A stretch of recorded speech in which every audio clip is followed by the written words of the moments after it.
আরে ভাই আইরা তো আর কোলা এগুলা এ তো আরামসে খাওয়া যাবে না খাচ্ছি ঠিক আছে শুরু হ্যাঁ শুরু করো বিসমিল্লাহ বলি শুরু দেখো হ্যাঁ দেখো সব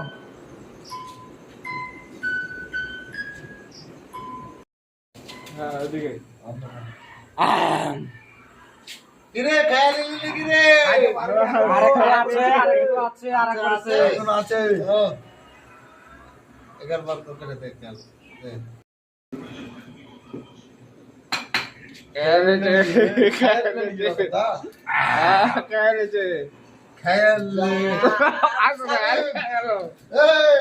তোমাকে 500 টাকা ঠিকাদার আসবে দিয়ে কিন্তু তুই নিয়ে নিবি পানি দে পানি খাতে এদিকে তুমি কিন্তু একবারে ঠিকাদার আসছে আইসে আবার খাতা ছাড়ার সময় তোমার 500 টাকা কিন্তু ওকে দিয়ে দেবে তুমি আইরে একটু সামনে হ্যাঁ ঠিক আছে কোনো কথা হবে না থালিতে কিন্তু ডিম একটু লাগে না আমি থালি ধুইনি